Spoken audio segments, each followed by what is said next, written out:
Apa cerita bosku? Kita bongkar bersama. Kisah Najib Razak jadi tumpuan semua.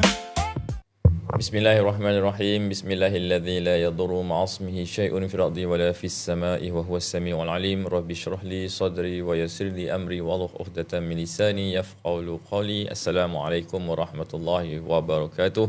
Dan salam satu Malaysia. Terima kasih kepada semua viewers, terima kasih kepada semua viewers rakyat-rakyat Malaysia yang bersama dengan podcast Apa Cerita Bosku pada malam ini secara langsung di TikTok Najib Razak. Dan juga saya juga nak ucapkan selamat datang kepada semua yang bersama dengan kami di Rumah Biru. Terima kasih kerana meluangkan masa pada malam ini untuk bersama dengan kami di podcast Apa Cerita Bosku. Dan seperti biasa, hari ini saya bersama dengan podcaster yang tidak asing lagi juga dalam podcast Apa Cerita Bosku ni, Saudara Arif. Assalamualaikum warahmatullahi wabarakatuh. Salam satu Malaysia. Apa khabar semua? Hari ni kita lambat sikit bersiaran sebab saya stuck dalam jam tadi. Betul. Ada lori terbalik dekat dengan kawasan studio kita ni. Katanya daripada petang tadi. Lori tu nak U-turn. Tak tahulah, mungkin ni bawa muatan lebih ke, lori tak servis ke, wallahualam. Ke sebab nak mogok diesel mahal? Wallahualam. Dan tak tahu jugalah ada kemalangan melibatkan nyawa ataupun tidak. So far tidak. Cuma di kesempatan ni jugalah saya nak alertkan viewers, especially rider-rider motor kita, rider-rider Grab, Gig, rider Foodpanda semua ni. Bila nampak lori U-turn tu, janganlah pergi cilok masuk dekat tepi lori tu kan. Sebab betul. Bila tiba-tiba kontena tu nak terbalik, kita tak tahu. Mungkin pada dasarnya kita nampak jalan tu macam clear, kan, kita boleh masuk. Selalu motor ni dia nak cepat je kan, dia nak cilok. Cilok tiba-tiba kontena tu terbalik. Langsung tak nampak dunia dah lagi. Kan? Bahaya. So, Arif, apa cerita yang ada sepanjang minggu ni? Sepanjang minggu ni, brother, apa yang saya baca, isu hangat ni, kartel kutip zakat ni, kantoi.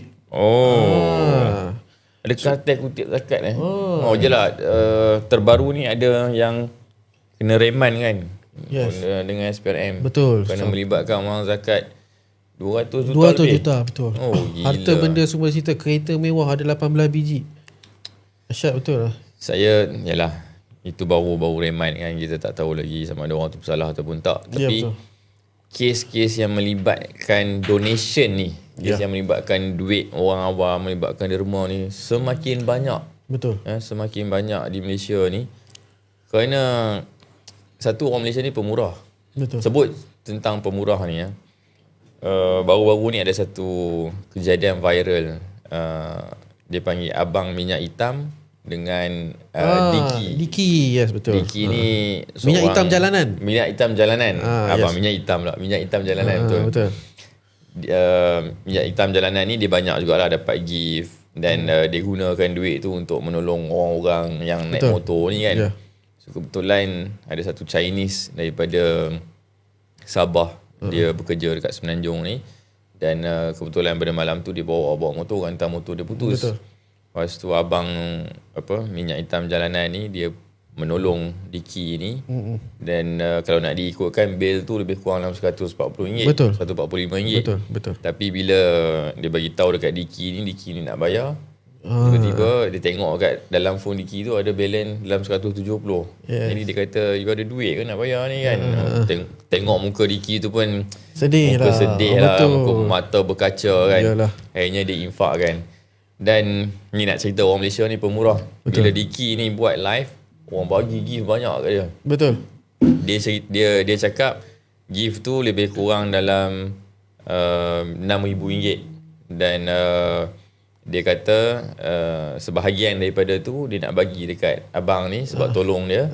Sebahagian lagi dia pula nak bagi tolong orang.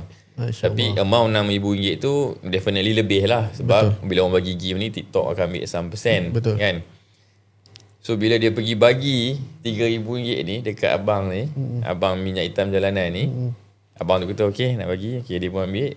Ni infak lah untuk saya lah, dia kata. Infak, So saya dah dapat duit ni, saya nak infak balik dekat you. Allahu Akbar. Terkejut Diki tu kan. Tapi saya suka tengok reaksi Diki tu. Dia punya terkejut dia tu. terkejut. Macam hari tu masa dia kena hari kejadian yang dia repair abang minyak hitam jalanan tu repair pun macam tu juga. Oh dia punya bang tak payah bang kan. Kita tengok pun macam sangat terharu lah tengok dia punya gaya tu. Dan sebenarnya brother, apa yang daripada kejadian ni lah yang kita boleh simpulkan, bila melibatkan pertolongan kemanusiaan ni, ia tidak melibatkan orang kata apa tu bangsa, tidak melibatkan kenegerian dan sebagainya. Tak ada semangat orang kata apa tu semenanjung untuk semenanjung atau Sabah untuk Sabahan ke, tak ada. Siapa pun yang terlibat dengan masalah, kita akan bantu. Itulah cantiknya di Malaysia ni. Jadi itu.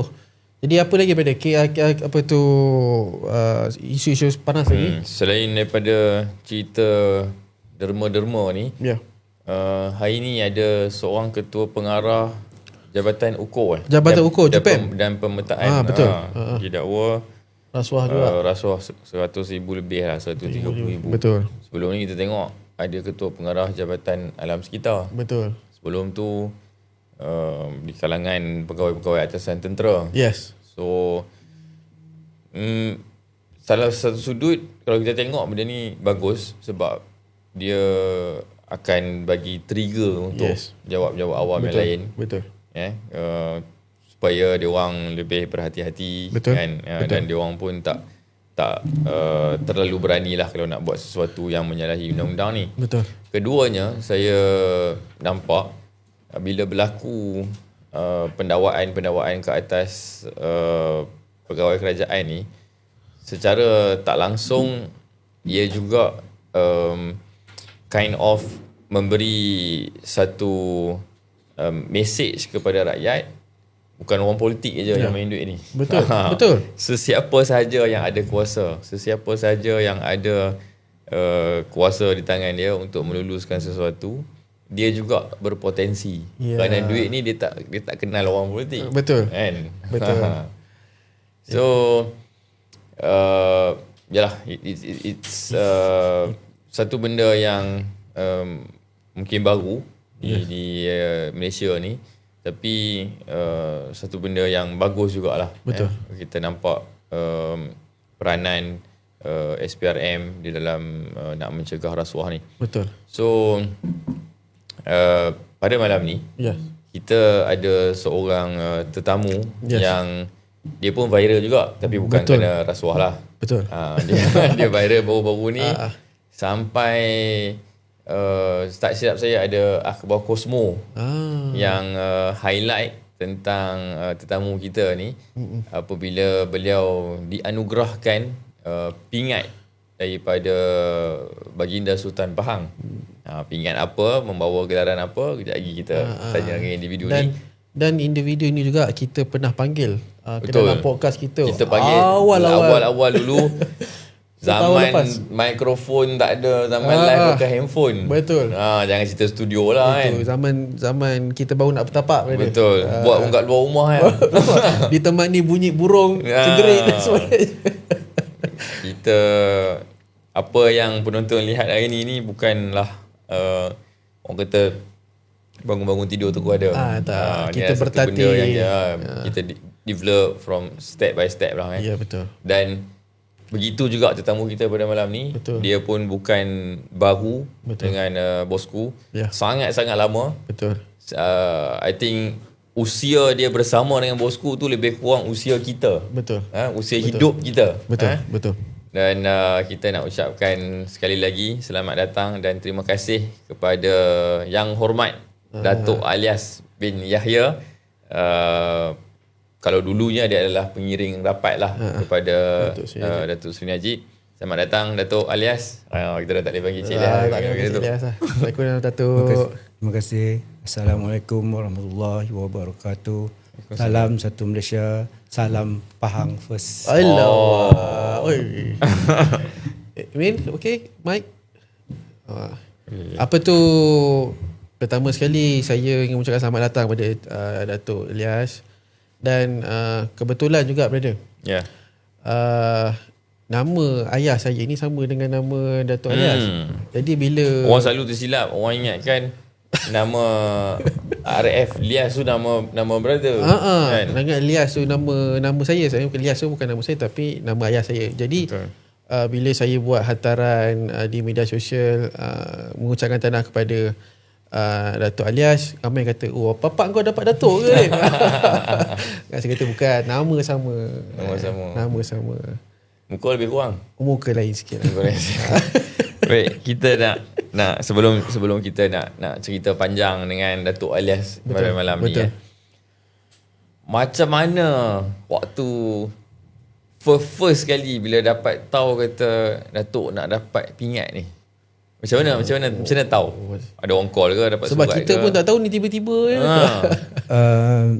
Pada mulanya ada dari pejabat, dia kata dari pejabat Sultan dia nak maklumkan awalnya, untuk dia kata saya Tuanku Sultan Pang akan bagi anugerah pada hari jadi ni. Saya pada mulanya saya kata saya menung, saya terima kasih dengan dia, tapi lepas tu saya menung. Scammer ke? Saya tak percaya je. Saya tunggu, saya biar je lah. Lepas tu, lepas 2-3 hari lepas tu dia call lagi. Saya pun tak jawab. Akhirnya sampai 7 hari bulan dia call, saya cuba jawab. Dia kata nak ingatkan Cik Ilyas, dia kata tuanku punya ni. Lepas tu saya kata, you hantarlah semua dokumen tu, apa saya nak jawab ke, saya nak tengok betul punya. Okey, dia kata dia hantar. Dia nak fizikal lah, tengok fizikal. Dia nak fizikal kad tu. Betul tak betul. Saya kata kalau okey, dia kata dia akan buat proses laju 8 bulan. Masa tu saya di mahkamah 789 tu ada bos dekat mahkamah duta. 8 bulan dia post, petang saya bekerja tengok post surat saya, benda tu ada. Lepas tu baru saya betul lah ni. Betul lah ni. Masa dia call tu, sebelum tu tak adalah macam orang kata ada orang bawa berita kabar-kabar angin ni ke, cakap kata Cik Ilyas nak dapat pingat ni. Tak adalah. Memang sampai itulah. Ini penganugerahan ni selepas dah berapa tahun berkhidmat dengan bosku? Saya ingat saya ikut dia tahun 91 sampai sekarang 30 lebih tahun lah. 30 lebih tahun. Lebih kurang seusia kita orang ni. Maksudnya kita pakai pampers lagi je dah ikut. Saya dah kerja dah 91 saya ikut. Selain daripada pingat, apa nama pingat yang Datuk dapat tu? Darjah Indra Mahkota Pahang. DIMP. Selain daripada pingat itu, sepanjang berkhidmat dengan bosku, ada tak dapat pingat? Di Pahang saya dapat PKC, pingat khidmat cemerlang. Masa tu saya ambil dengan almarhum lah. Almarhum tuanku. Masa tu. Kalau negeri-negeri lain? Negeri lain Kedah dapat PJK. Pingat jasa kebaktian. Jadi Melaka saya dapat PJK, pingat jasa kebaktian. Kelantan saya dapat AK, anak Kelantan. Sarawak saya dapat satu, ahli Kenyalang macam tu lah. So ni penganugerahan yang tertinggi lah. Setakat sejarah hidup Datuk ni yang tertinggi lah. Ya, tertinggi. Datuk, tadi masa Datuk sampai tadi, kita borak-borak lah kan. Saya pun ada tanya juga, sebab kita pun terkejut bila Datuk Ilyas dapat gelaran anugerah ni. Jadi saya tanyalah macam mana Datuk dia punya perasaan lah masa dia dapat panggilan tu apa semua. Dan dia ada berkongsi dengan saya orang pertama yang dia bagi tahu dia dapat anugerah ni. Jadi kita nak secara eksklusif kita nak minta Datuk Ilyas cerita siapa orang pertama yang dia bagi tahu bila dia mula-mula dapat tawaran atau penganugeraan daripada Istana Pahang ni. Bila saya buka surat 8 hari bulan tu, saya ambil surat, saya paling risau, takut orang rumah saya buka dulu. Hari tu saya takut dia orang tahu dulu. Saya balik, tak nak family tahu dulu. Saya balik, saya ambil surat, saya masuk dalam bilik, saya kunci, saya buka surat tu, saya tengok semua. Tengok dulu, saya simpan. Surat tu dia orang post kan? Post laju. Dah saya simpan, besok paginya 9 bulan tu ada mahkamah. Saya cakap dengan ADC, saya cakap dengan ni, saya kata saya nak jumpa Datuk pagi ni sekejap ni. 2 minit dia saya kata. Ya. Lepas tu itulah orang pertama saya beritahu, bagi saya jumpa Datuk, saya cakap Datuk orang pertama saya beritahu, family saya pun tak tahu lagi. Tapi alhamdulillah Datuk pun dia pun tak beritahu siapa pun. Maknanya hari tu siapa pun tak tahu. Dia pun simpan rahsia. Simpan rahsia. Kalau Cik Lia kahwin seorang lagi pun boleh beritahu kat Datuk lah. tak itu kad itu takut bini Cik Lia tengok lah. tapi kejap, saya nak pause kat situ. Bila tadi Datuk cakap kata tak bagi tahu siapa-siapa pun, nak bagi tahu dekat bosku dulu, nak bagi tahu kat Tun Najib dulu, even to your own wife pun kan, sampai tutup pintu. Kenapa sampai macam tu? Saya tak nak benda pada saya kata biar saya hari saya rehearsal tu baru betul. Hari saya ambil tu baru betul. Kalau hari sebelum tu macam-macam boleh jadi lagi. Saya tak nak orang tahu. Saya tak nak orang tahu. Ni macam cerita Watika nak jadi calon. Kalau Watika nak jadi calon ni macam ni lah. Selagi belum announce macam-macam boleh jadi. Macam-macam boleh jadi, betul. Saya pun bimbang saya itu. Sebab dah terlampau lama ikut Datuk Seri Najib kan, sampai jadi fobia. Walaupun tak pernah jadi calon pilihan raya, tapi rasa macam fobia kan. Kan tiba-tiba tarik balik kan, tak jadi kan. Tapi satu benda lagi yang viewers mungkin tak tahu.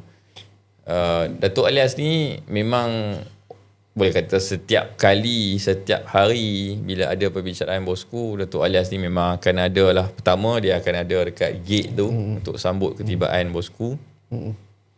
Kemudian dia akan ada lah kat atas. Tapi Datuk Alias ni saya nak cerita, walaupun dia dah ikut bosku ni lebih 30 tahun, 35 tahun lah secara spesifiknya. Tadi kalau dengar betul-betul Datuk Alias cakap kan, dia kata saya bagi tahu ADC saya nak jumpa Datuk sekejap je. Sebab apa? Sebab dia bukan jenis orang yang nak pergi mencapap, nak pergi tunjuk aku ada Yes. tak. Dan pernah satu hari ni Datuk Alias boleh sahkan, pernah satu hari masa ni kira peringkat awal jugalah, peringkat awal bosku masuk ke Kajang. Ada satu hari tu Datuk Alias kena bawa wife pergi hospital. So dia tak dapat nak sampai awal pagi lah. Tahu bosku tanya saya. Ni tanya saya sendiri. Dia kata, mana Alias lah? I tak nampak dia dekat gate tadi. Maksudnya apa? Hari-hari bosku sampai tu dia tengok siapa ada, siapa tak ada. Betul. Betul tak? Cerita tu. Ya. Itu yang nama dia setia tu. Betul. Bosku dia Setia recognize bukan siapa kerana pangkat. Betul. After 35 years baru nak dapat satu penganugerahan yang begitu berprestige lah. Betul. Kan? Datuk pernah termimpi tak mendapat gelaran anugerah seperti ni sepanjang ialah berkhidmat untuk Datuk Seri Najib ni? Pernah terfikir tak Nak satu dapat hari anugerah ni. ke? Saya tak termimpi pun sebab dalam polis pangkat saya pun sub inspector je. Masa pencen Last post pension sub inspector je. Biarlah yang pangkat kenal ni susah nak dapat sebenarnya. Yang sama-sama ambil dengan saya hari tu bila dia CEO lah, pengarah museum lah, macam-macam. Saya seorang je. Saya seorang je, dia tulis pengawal pengiring.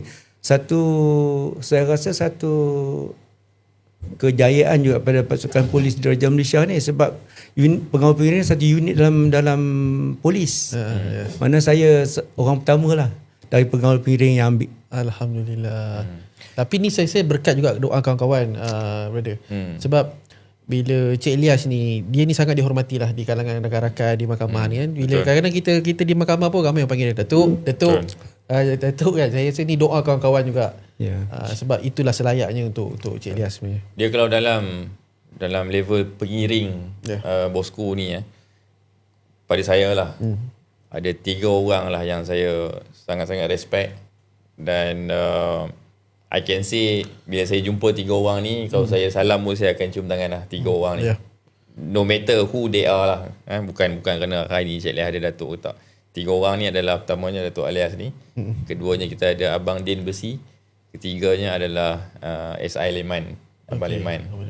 3 orang ni memang ikut, kalau dari segi pengiring lah, 3 orang ni memang ikut lama, setia, dan walaupun dia orang dah pencen, walaupun dia orang dah tak berkhidmat dalam pasukan, asal ada mahkamah akan ada 3 orang ni. Kalau tak ada 3, 2. Mesti adalah kombinasi ni akan ada. Betul. Itulah taat. Orang kata tahap kesetiaan 3 orang ni, dan Betul. saya sangat-sangat respect lah. Betul. Because setia tu mahal lah. Betul. Seperti itu mahal. Saya nak tanya soalan yang ringan sikit lah dekat Datuk. Bila dah jadi Datuk ni kan, macam mana rasa keawang-awangan ke bila berjalan, pergi surau? Nah, orang panggil Datuk. Ya, saya dah lama Datuk sebab saya dah ada 3 cucu. Mana tak pelik, saya rasa tak pelik dah. Okey. Tapi yang ini yang anugerah tuanku tahu tak? Yang dulu tu ori. Yang ni anugerah tuanku. Tapi ori juga ni.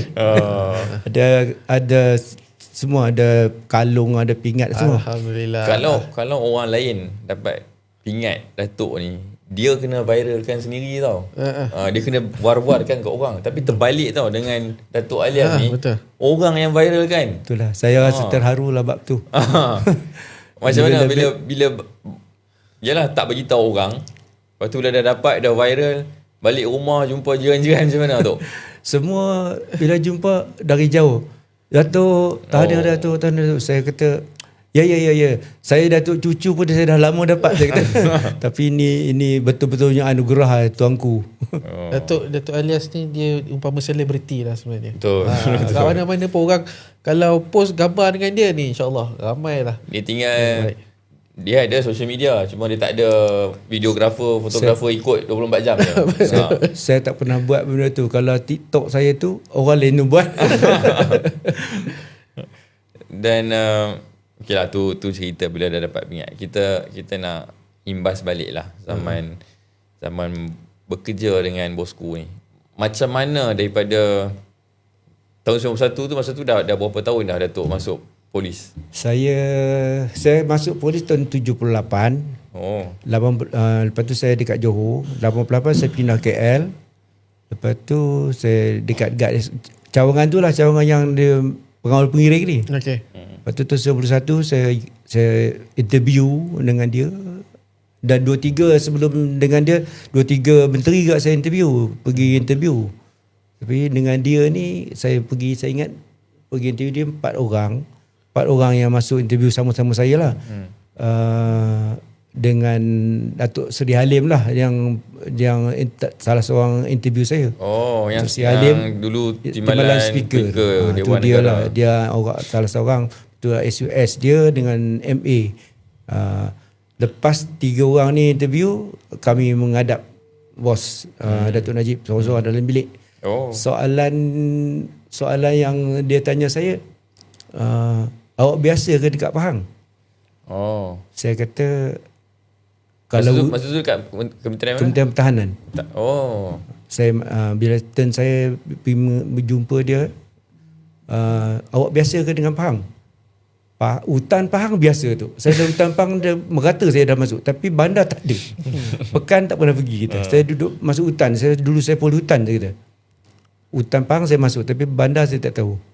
Lepas tu pada saya masa saya tak jangka dia nak ambil saya lah. Tapi saya tu habis dia kata, okey, nanti saya maklum. Dia cakap itu. Tapi kalau tak silap saya, sebelum Datuk menjadi pengiring kepada Datuk Seri Najib, Datuk pernah jaga rumah kan? Ya. Jaga rumah tahun 88 saya masuk salah satu rumah yang selang sehari, kadang selang 2 hari saya jaga rumah dia lah. Rumah jalan, masa tu dia menyewa dekat Jalan Duta atas tu, dekat rumah Zaitun Industries. Itulah rumah dia. Tapi yang seronoknya, semua orang nak jaga rumah dia. Sebab kalau di rumah dia tak payah buat bekal apa. Sarapan pagi ada, makan tengah hari ada, makan malam ada. Mana kalau jaga rumah dia, sip duit. Maksudnya keprihatinan bosku ni bukan dulu ni, memang from day one. Satu tray makanan tengah hari tu ada ayam, ada ikan. Masa tu saya bujang. Saya makan ikan, ayam saya bawa balik. Kan saya beli nasi malam tak payah modal lah. Memang lebih dia. tray tu ada ayam, ada ikan, sayur semua ada. Ayam tu bawa untuk makan malam. Saya bawa balik ya. Makan ikan je setengah hari kan. Malam saya dah tak payah beli lauk dah. Beli nasi je kosong. Datuk, apa tu, saya ingin nak tanya soalan lagi ke belakang sikit. Tadi Muklis tanya macam mana Datuk start bekerja dengan Datuk Sri Najib. Ramai juga bila duduk dengan saya ni, dia tanya, Datuk ni sebenarnya berasal daripada mana sebenarnya, latar belakang. Ada yang kata Datuk ni orang Pahang ke, tapi berdasarkan cerita Datuk tadi, Datuk ni bukan orang Pahang, sebab tak biasa pun dengan Pahang. Hutan Pahang je lah masa bekerja bertugas. Jadi boleh tak Datuk kongsikan sedikit latar belakang Datuk, sebab orang tahu Datuk ni biasanya orang tampak, inilah wajah yang menggambarkan penyokong-penyokong Datuk Sri Najib yang setia, tapi tak ramai yang tahu latar belakang Datuk ni. Macam Datuk berasal daripada mana, belajar di mana, dan macam mana boleh terlibat dengan polis. Saya lahir di Terung, Perak, dalam Parlimen Bukit Gantang. Okey. Sekolah di sekolah Kebangsaan Bendang Siam, sekolah menengah di Sekolah Menengah Tengku Menteri Cagak Jering. Lepas tingkatan 3 saya dapat pergi sekolah Dr. Buanuddin Taiping sampai tingkatan 5 kat situ. Lepas tu SPM biasalah, SPM 3 je masa tu. Saya dapat 3 je, tak pandai pun. Dapat 3. Banyak 3 plus 1. Lepas tu saya mohon macam-macam lah. Mohon cikgu, mohon macam-macam custom lah, semua saya mohon. Yang cikgu saya pergi 2 kali. 2 kali saya interview. Last saya gaduh dengan dia. Dia gaduh dengan orang temuduka. Dia tanya saya, awak sekarang buat apa? Saya nak jawab apa? Setengah interview marah. Saya buat apa? Saya kata saya nak jawab apa? Dua. Saya kata saya kerja apa ke? Saya dah buat apa? Saya tengah menghadap interview. Marah dia. Lepas tu saya tahu lah memang tak dapat lah. Lepas tu saya dah panggil polis. Masa tu saya dah kerja estate lah. Saya kerja kat estate. Kerja estate pun okey dah. Masa tu saya dah konon-konon nak jadi kaini estate dah. Dapat boleh pakai seluar pendek dah. Check roll orang, kira getah, kira semua dah. Macam cerita Piramli tu lah. Mando.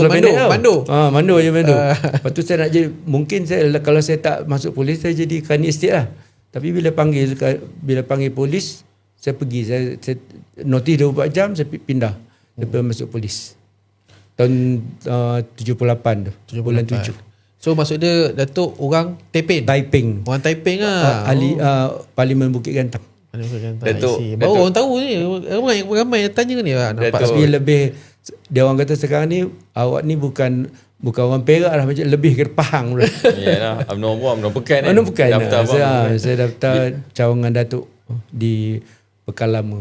Bila tadi Datuk cakap kan, dia kata bila interviewer tu tanya, awak buat apa sekarang? Dia kata tengah interview lah kan. Saya tak tahan nak gelak sebab apa tau. Bukan kerana joke tu je. Sebab orang yang mengenali Datuk Alias ni, dia akan tahu yang Datuk Alias ni dia memang suka menyakap orang. Kau. Betul. Dia punya punchline tu memang kena. Dia ada dia famous lah kalau di kalangan tim bosku ni kan. Kalau ada orang siapa-siapa pergi makan, tak ajak dia, lepas tu dia tahu orang tu pergi makan, dia akan cakap, "Hai, berminyak muncung."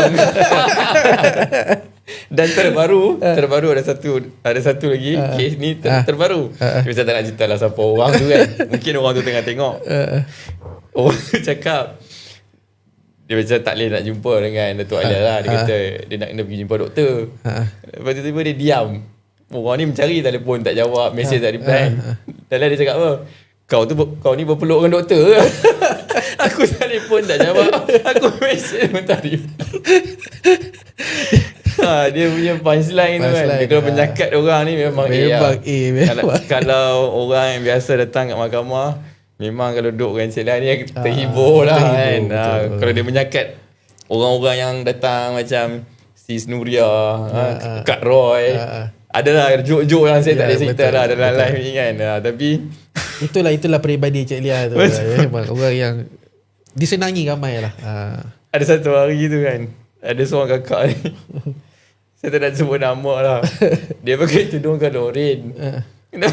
Tu dia cakap kakak ni dah macam ketua wanita makan sati. So, nak cerita kat viewers ni, mungkin orang nampak Datuk Alia ni macam serius. Ya, kan? betul lah. Macam, yalah, polis. Betul. Kan? Tapi sebenarnya kalau duduk dengan dia ni, memang tak kena usia. Kalau tengok dalam gambar mana-mana pun nampak muka serius. Betul. Kan? Karang. Boleh bayang kalau duduk satu kereta dengan dia pergi program daripada Kuala Lumpur pergi Johor ke pergi Penang, boleh bayang. Sebab dulu sebelum ni waktu zaman bosku kat luar, bila pergi program, saya dengan Datuk Alia ni kerap kita orang tak balik ikut flight tau. Betul. Kita orang akan pergi by road, kita orang balik by road. Dan Jadi bila akan adalah satu team yang ikut balik dengan flight, jadi tinggal kita orang lah. So bila tinggal kita orang ni, kita membalik ni, Datuk Alia ni dia ada satu kesukaan dia suka pergi singgah kedai-kedai makan yang best-best. Betul. Kalau pergi Penang ni balik, kita akan singgah lah makan mi udang lah. Jadi rindulah benda-benda ni kan, sebab sekarang ni dah kurang sangat trip pergi keluar kan. betul. Satu lagi saya nak tanya dengan Datuk. 35 tahun tu satu tempoh yang sangat-sangat lama lah kan.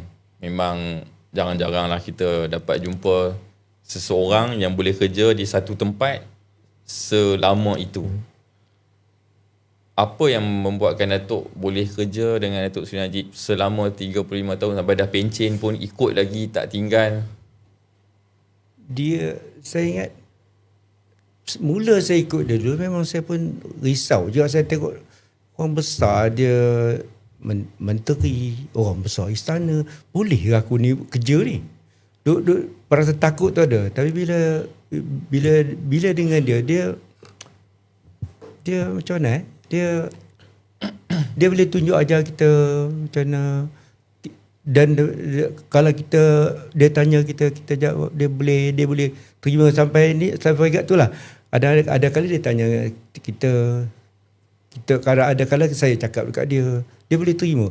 Kalau dia jaga kita baik, takkanlah kita nak jahatkan dia kan. Dia jaga kita baik daripada mula sampai hari ni, sampailah sekarang. Walaupun dia dekat ni, tapi Sepanjang 35 tahun tu tak pernah lah terasa macam aku nak belah. Tak ada. Tak ada. Tak pernah kena marah pun. tak. Saya ada satu kali tu dia tak marah tau, tapi suara dia macam nada dia tu macam apa ni awak macam tu.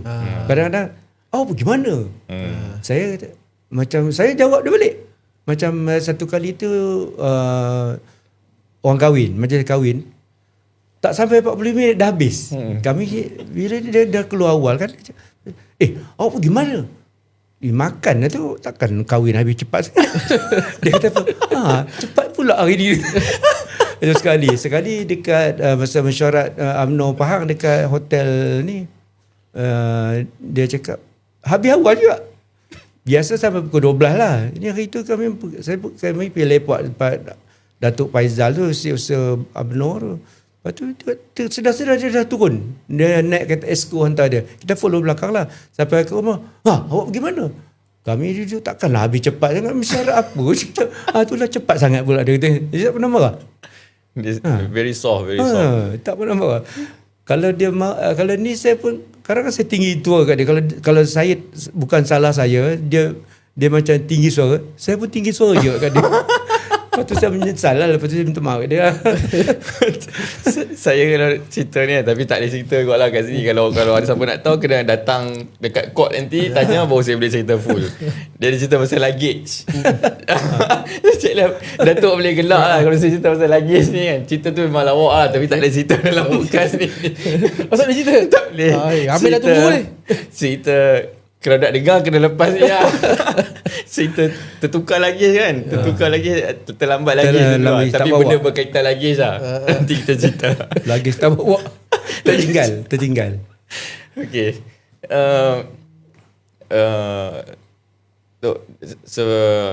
Kalau daripada zaman menteri, daripada zaman Datuk Najib menjadi menteri, lepas tu jadi timbalan Perdana Menteri, lepas tu jadi Perdana Menteri. So dia bila from one step to another ni, dia akan bertambah lah kekuatan bodyguard ni kan. Macam mana I mean macam how do you handle, yalah dulu seorang-seorang, lepas tu bila tiba-tiba ada ramai lagi datang, lepas tu ada pula ADC yang pangkat dia mungkin sedikit lebih tinggi daripada Datuk waktu tu. Tapi bagaimana, how do you feel? Maksudnya you lama dengan Datuk Najib, tiba-tiba ada orang lain datang nak bagi instruction itu ini. How do you handle that tu? Pada mula masa dia bila dia dapat jadi Timbalan Perdana Menteri tu, dia cakap ke saya, alias kita ada kena tambah bodyguard ni. Dia kata kita kena pilih orang yang baik-baik sebab kita kena kerja satu tim dan lama. InsyaAllah tu saya akan usahakan. Dia bagi dekat saya sebab apa tu saya yang pilih kan. Leman, Din Besi, Arwan, Sabarudin, semua orang baik-baik lah. Saya kata Datuk jangan bimbang, ni memang ni budak saya kata, yang saya kenal. Dia bagi kepercayaan kat saya. Ada satu orang tu dia nak masuk pintu belakang lah. Saya tanya dia masa last final untuk pilih tu, saya dah dekat office saya dengan dia, Datuk dah pilih ke, dah decide ke ni bodyguard? You pilih siapa? Yang ni saya tak nak. Seorang ni saya tak nak. Ni orang pekan kata, dia ni yang budak pekan. Saya tak nak dia. Sebab nanti susah kita. Saya itulah. Okey. Dia ikut saya lah. Itulah. Macam ADC pun sama. ADC pun dia tanya saya siapa ni. Saya bagi cadangan kat dia. Bukan dia dengar cakap saya, tapi dia boleh terima pandangan saya. Mungkin dia kepercayaan. Kepercayaan tu. Satu lagi Datuk ni, dia kalau kita cakap dia akan refer kat orang lain. Betul tak? Baru dia boleh terima. Kalau dia kata kita, sebab tu dia kalau tak adu domba ni dia tak tak suka. Kalau kita cerita kat dia macam ni, okey, dia pendengar yang setia. Dengar lepas tu dia akan refer kat orang lain. Kalau jawapan dia sama, tu dia ambil kira.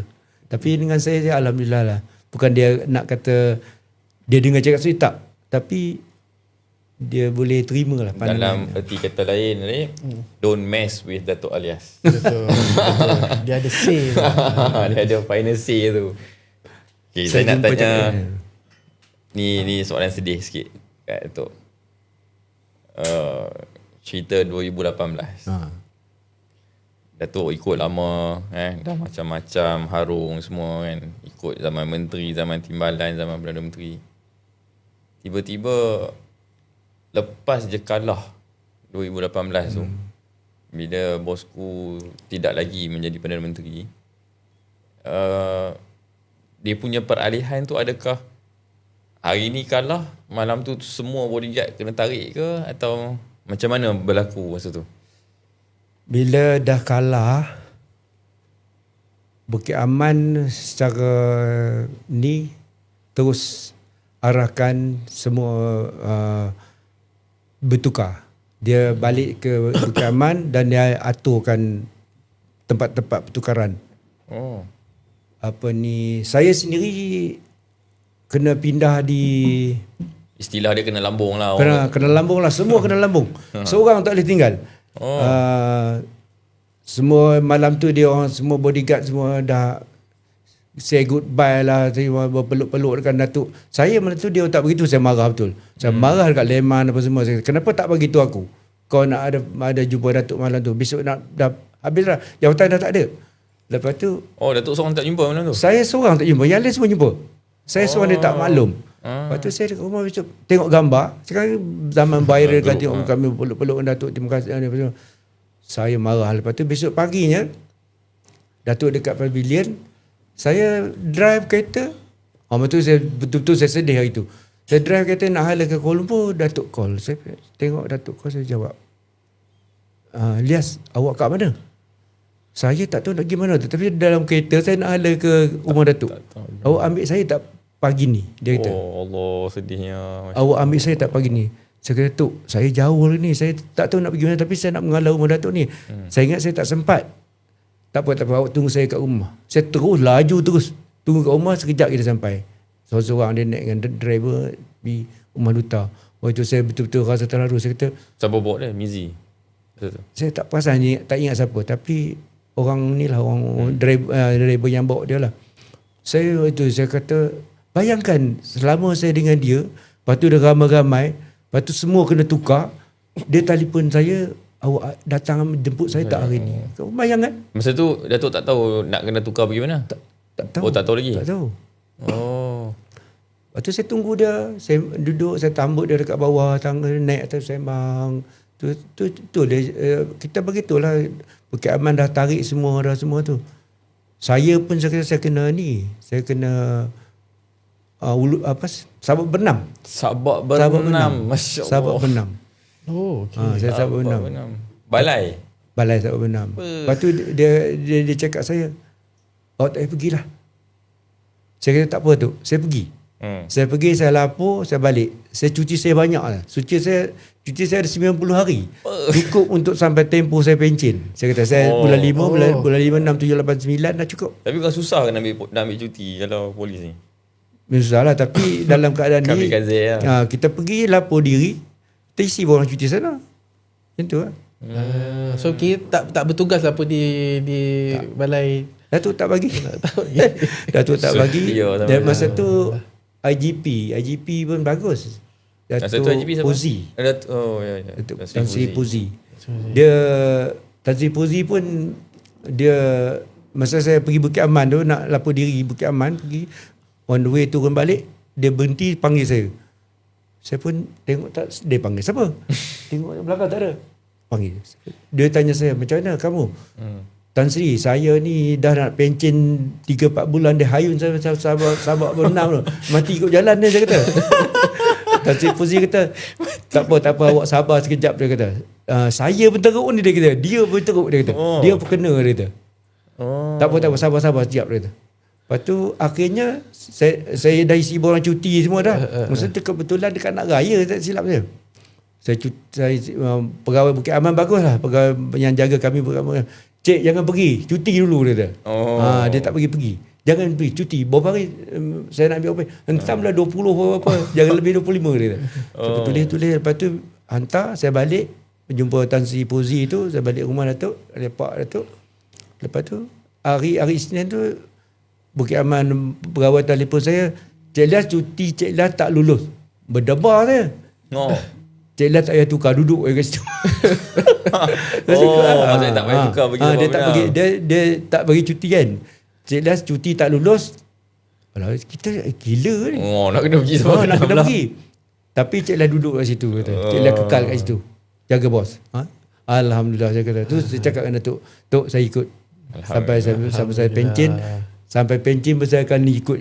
Tak apa jadi pun saya ikut.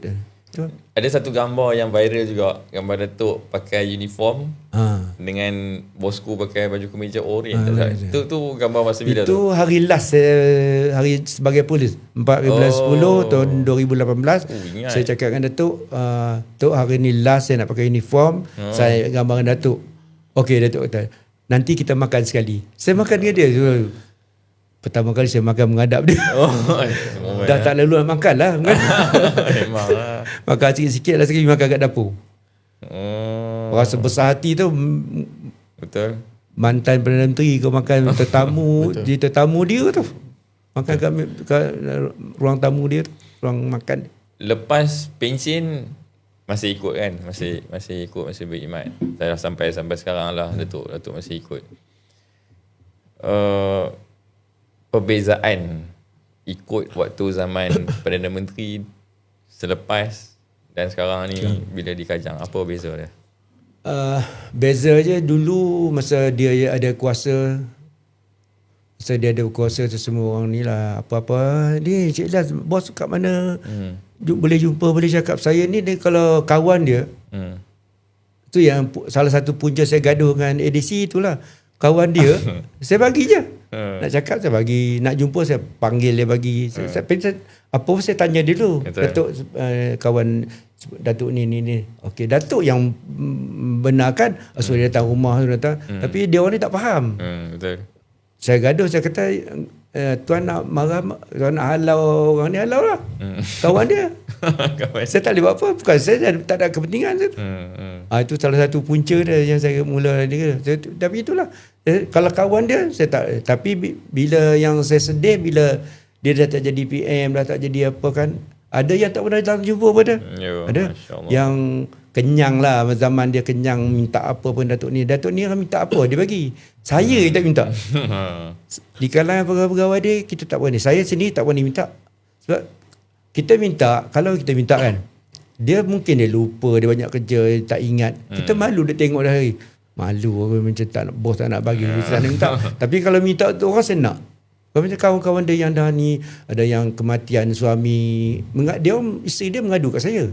Mengadu sebab nombor pun semua saya tak pernah tukar pun. Pun saya dari mula saya ikut itulah nombor 009 tu. Itulah nombor. Sampai lepas tu saya beritahu dia, Tok ni. Just suruh dia datang. Macam tu lah. Dia tolong. Tak pernah dia tolong. Tapi tu saya sedih bila kawan-kawan dia tinggalkan dia terus. Tak pernah datang jumpa pun. Tanya-tanya saya, bos macam mana? Bos macam tu. Yelah. Banyak yang dia tolong, yang senang masa dia, yang susah, yang macam-macam susah. Takut nak tunjuk muka. Takut nak tunjuk muka. Takut apa tu? Kita bukan berhutang dengan kerajaan hari ni pun kan. Kalau kau kerja kerajaan pun, dia bukan boleh buang sesuka hati dia. Betul. Takut sangat. Datuk, since tadi Datuk bagi tahu sekarang Datuk ahli UMNO Pekan. Ya. Okey. Saya nak tanya sikit, Datuk, macam mana Datuk melihat di Pekan, pengaruh Datuk Seri Najib masih lagi kuat, masih lagi hebat, ataupun sudah ialah mungkin dah tak ada seperti dulu pandangan Datuk sendiri? Dia biasalah politik, bila toke besar tak ada, dia bercelaru sikit lah. Anak-anak ni masing-masing nak cari tempat, cari tapak, cari apa. Itu yang masalah dia. Tapi pengaruh dia masih kuat. Semua orang nak dia. Semua orang nak. So Datuk balik lah macam tu. Tapi percakaran sikit-sikit tu biasa, standard lah. Masing-masing. Pengaruh Datuk Seri Najib masih lagi kuat lah. Masih lagi orang menyebut-nyebut. Kalau saya balik, saya selalu jumpa, sebab tu saya suka balik Pekan. Saya suka balik Pekan, saya jumpa kawan-kawan dia. Kadang-kadang jumpa, itu hari pergi pergi jumpa geng-geng masjid ni, masjid, tanya cerita dia, sebab kita berdepan dengan dia. Saya cerita Datuk macam ni. Datuk kalau orang Pekan balik, orang datang jumpa, memang dia happy sangat. Dia tiap-tiap kali dia akan tanya, kalau orang Cini datang, tanya Cini macam mana, ni tanya macam mana. Lepas tu kita orang Pekan yang selalu datang lah, orang Pekan yang selalu datang macam ni, Tok Mi, ketua bahagian tu adalah datang. Lepas tu ramai lah yang datang. Tapi itulah yang saya sedih, itulah kawan-kawan rapat dia yang tak pernah datang. Saya sedih sangat bila tanya, lihat bos macam mana. Macam tu, datang je lah. Datuk, bila Datuk dah terlibat dengan politik UMNO di Pekan ni, dan juga orang pun tahu Datuk mempunyai, orang kata apa tu, hubungan yang sangat rapat dengan Datuk Seri Najib, ada tak Datuk bercita-cita untuk terjun pula ke dalam dunia politik, bertanding pula ke, ada ke tak ada? Ada, kalau tak ada niat pun, ada tak kawan-kawan kata, Tok, apa saya sebenarnya saya tak bermimpi, tak berminat, tak apa pun. Saya peranan saya nak, saya pergi semua. Saya boleh jumpa semua orang tanpa ada orang rasa iri hati. Kadang-kadang saya jumpa dengan kawan ni dengki, jumpa dia, saya semua. Saya kata saya ingin nak jadi orang tengah lah, pendamai. Kalau ada sikit-sikit sisi faham tu, saya tolong gosok-gosok belakang. Itu lah. Mana saya boleh pergi semua. Politik kasih sayang lah ni. Tak boleh, dia tak boleh nak kata apa kat saya boleh pergi semua. Sebab saya tak nak macam suruh saya bertanding G7, saya tak nak. Nanti saya sokong kawan ni, orang ni pula tak. Tu ke saya pergi semua, saya boleh pergi.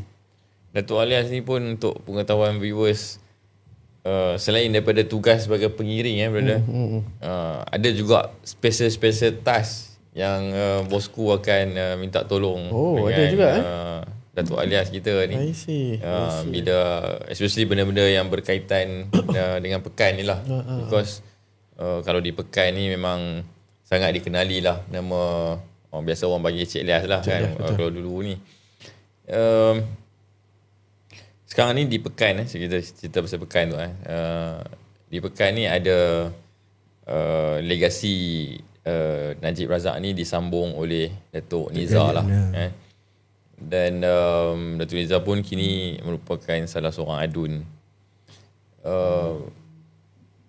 Bila diberi peranan kepada Datuk Nizar untuk menjawat jawatan sebagai adun, diberikan amanah tersebut kepada beliau, dan beliau juga merupakan naib ketua UMNO bahagian di Pekan. Adakah keberadaan beliau itu seperti mana beradanya Najib Razak di situ, ataupun orang macam Datuk kata tadi lah, bila toke besar dah tak ada, anak-anak ni bercelaru sikit, adakah dia orang tengah macam nak palam dia ke ataupun macam mana dia sustain kat pekan ni? Dia Datuk, saya panggil Jajah. Datuk Jajah ni dia image dia sendiri. Dia, walaupun di belakang ada bos, tapi dia bentuk diri dia sendiri. Dia jalan cara dia, tapi masih macam Datuk Najib jugalah. Watakan tu adalah watakan dia, tindakan dia macam tu. Dia boleh bawa diri dia sendiri. Mula dulu memang orang cakap Datuk Najib. Tapi Datuk Najib tu masih ada, masih orang sebut juga, ni anak Datuk Najib. Ni anak Datuk Najib macam tu. Tapi so far okey lah, alhamdulillah.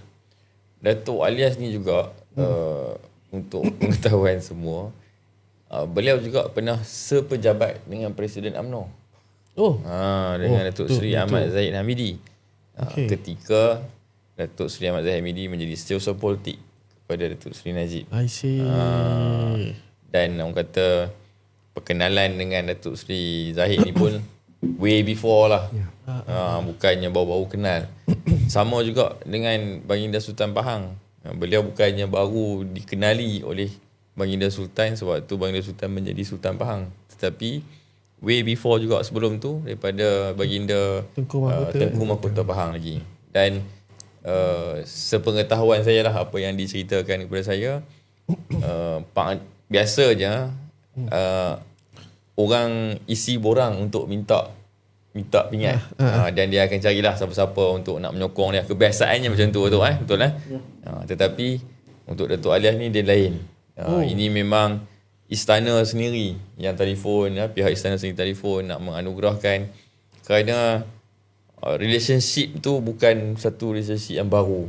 Dan saya juga ada tengok, mungkin Datuk pun boleh kongsi, ada satu video saya tengok viral juga, di mana Baginda Sultan Pahang ada pergi satu function di, I think somewhere dekat Pekan kot, yang lepas tu dia macam gamit tangan. Orang yang gamit kat siapa? Orang yang gamit kat Datuk Alias. Pasal apa tu, Tok? Masa tu tuanku datang resmi dekat Kilang Kertas tu, satu jenis baja baru daripada Felda ke benda lah, tapi baja lah. Function tu saya memang program-program saya suka balik. Hari tu saya pergi lah. Pergi saya tengok saya jauh dia. Lepas tu saya biasa, tuanku Pahang ni dia pandang orang bukan pandang dekat tu, dari jauh. Saya sembah dia, lepas tu dia panggil saya berlari lah menghadap, takkan kan tuanku panggil kita takkan nak jalan. Kita berlari, semua orang tengok. Ayat pertama dia tanya, apa khabar awak? Bos macam mana? Dia tak pernah lupa bos. Tak pernah lekang. Tiap kali kalau jumpa saya, dia tanya saya apa khabar awak dan bos macam mana? Bos, saya selalu cakap bos macam tu tuanku. Dan tuanku pun masih lagi function-function di Pekan ni, macam apa, open house apa semua masih lagi hadir. Walaupun yang paling baru ni Datuk Jajah buat tu, dia tak ada dekat dalam negara. majlis betul rumah Tapi tu. sebelum ni pergi. Dia akan datang. Dia orang kata raja berjiwa rakyat. Macam almarhum dulu juga. Jemput dia akan hadir. Datuk, tadi Mukhlis ada sebut tentang Datuk pernah satu pejabat dengan Datuk Zahid. Jadi bila Mukhlis tanya tadi, saya terdetik nak tanya satu soalan. Ini pun soalan yang mungkin menjadi orang kata persoalan juga di kalangan penyokong-penyokong Datuk Seri Najib. Macam mana Datuk melihat hubungan Datuk Seri Zahid dengan Datuk Seri Najib sebenarnya? Adakah cakap-cakap yang mengatakan Datuk Seri Zahid ni sudah melupakan Datuk Seri Najib ataupun hanya menunggang nama Datuk Seri Najib di waktu-waktu tertentu, adakah ini satu kenyataan yang benar ataupun hubungan mereka ni lebih daripada seorang kawan? Ramai nak tahu ni tu. Saya dengan Datuk Zahid ni, masa saya ikut Datuk Najib tahun 91, dia sebagai sekretari politik. Bilik dia kat belakang. Saya bilik dia lah tempat saya lepak. Lepak kat situ sampai petang nak balik, baru balik. Memang kalau nak kata persepsi orang kata Datuk Zahid ni macam tu macam ni, memang dia memang dari dulu sampai kini tetap sebagai kawan, sebagai sahabat. Memang apa yang dia tak buat. Selalu orang tanya saya, UMNO tak buat apa-apa untuk bos ni. Saya kata pada ni saya, UMNO dah buat habis dah. Semua UMNO dah buat habis dah. Tiap-tiap kali ada MKT isu tu akan keluar, ada yang bukan Datuk Zahid beritahu, tapi ahli MKT lain begitu. Tiap-tiap kali ada MKT memang ada isu sebut pasal bos. Tapi apa nak buat kan? Dia nombor 2 pun dalam kerajaan. Ada nombor 1 ada lagi. Dia tak boleh buat apa lah. Pada saya itu je lah. Tapi memang dia sahabat setia bos.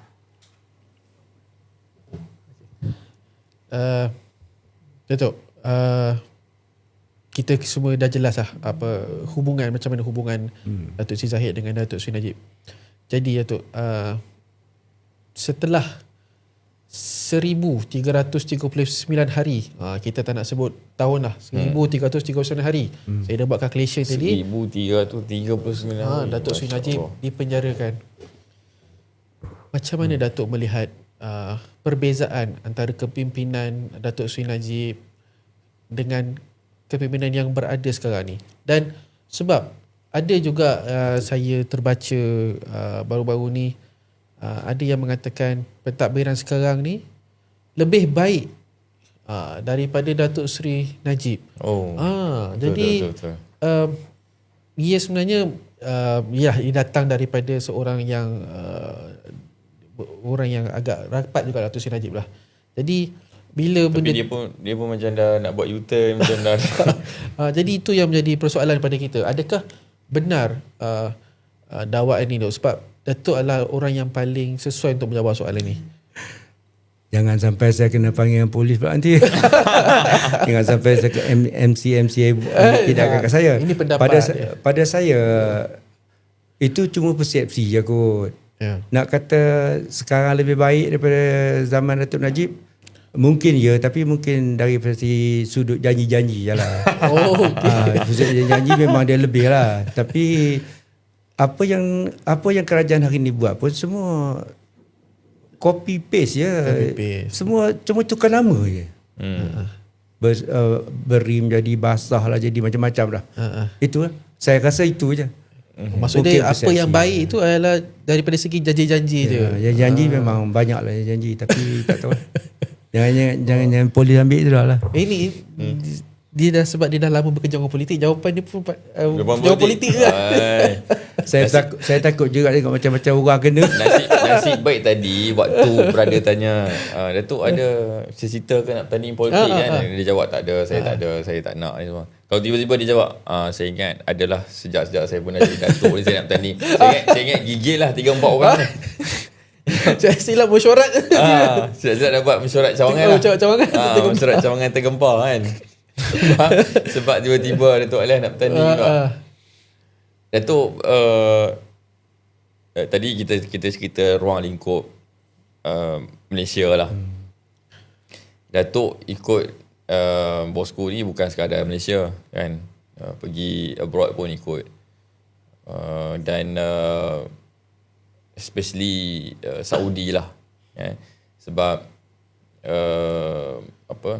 Saudi ni yang antara banyak-banyak negara ni, banyak yang orang duk bercakap tentang Datuk Seri Najib ni, orang akan relatekan dengan relationship dengan Saudi, relationship dengan US, relationship dengan UK. Datuk sendiri pernah ikut Datuk Najib pergi ke Saudi. Bagaimana Datuk tengok orang kata treatment yang diberikan? Sebab tak ramai saya rasa pemimpin yang boleh masuk Kaabah, boleh masuk makam Nabi. Dia hubungan dengan Saudi memang hebat lah, memang erat, hebat. Kalau kita pergi sebagai tetamu dia, kita akan dapat semua fasilitis lah. Hotel dia punya rumah dia, istana tamu dia, kita akan duduk situ. Makan apa semua dia taja semua. Lepas tu macam itu kita dapat masuk Kaabah, kita masuk makam Nabi, dia bawa Hajar Aswad tu standard lah, biasa lah. Datuk ikut masa ikut lah. Masuk Kaabah. Dia ada cerita pasal slipper kan dekat Mekah. Boleh cerita lah tu cerita slipper tu? Dia di Mekah satu je, jangan cakap besar, jangan sombong, jangan duk kena jaga mulut lah. Mulut kena jaga. Satu kes tu kita buat tawaf, selipar kita semua, Datuk Datin semua ada dalam beg tu. Beg keras lah. Kami punya kasut atas lah. Lepas tu bila tawaf sampai dah tawaf habis, selipar Datuk boleh hilang sebelah. Sebelah je kan? Sebelah. Sebab sebelum tu ada orang cakap, jaga selipar Datuk nanti hilang. Oh, ayat tu bahaya. Jadi Kaabah jangan main-main. Hilang sebelah. Lepas tu yang bawa beg dah susah hati dah. Apa ni? Saya jadi mangsa. Kena tahu lepas tu lah. Saya jadi mangsa. Jadi macam mana? Datuk pakai slipper. Saya bisik kena dekat-dekat nak sampai dekat yang pakai slipper nak pergi sa'i tu. Tok, slipper Datuk hilang sebelah. Lihat macam mana hilang? Kaabah tu. Dia diam. Terus tak apa, Datuk pakai sandal saya pun sandal saya okey lah, boleh pakai. Saya kaki ayam lah pergi. Dia pakai tu. Itulah. Diam bosku kan. Kaabah tu. Datin pun tanya yang tu. Macam mana boleh hilang dah? Kaabah ni. Tu sampai sudah dia tak tanya dah. Hilang sebelah je. Sebelah. Macam mana boleh bayangkan dalam satu beg yang tak bocor tak apa, boleh hilang sebelah dia punya. Kalau ikut logik memang tak logik lah. Tak logik. Tapi di tanah haram ni macam-macam boleh jadi. Jangan cakap besar itu. Jangan sombong. Kau sombong dengan Tuhan memang kena dekat itu. Tapi itulah, selain daripada pengajaran dekat Mekah tu jangan sombong, dapat juga kita tengok pengorbanan Datuk Haji bagi selipar daripada Datuk dia Seri sanggup Najib. Kaki ayam. Masa tu dah ada jalan, dah cantik lah masa tu.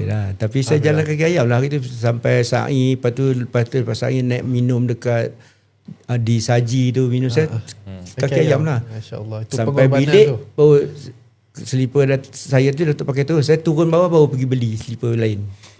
Muat pula tu Sana banyak kan di kedai. Datuk Najib boleh muat pula kasut. Saya dengan kasut, saya boleh pakai kasut dia pun. InsyaAllah. Yang slipper bosku pakai tu tak ambil bawah frame. Patut silap. Perdana Menteri pakai tu. Saya tak silap, saya tak simpan. Dia boleh jual macam Datuk Jamal. Lebih. Ada je lepas. Itu saya cakap. Ini baru duduk lah podcast. Baru duduk satu kereta. Itulah. Aduh.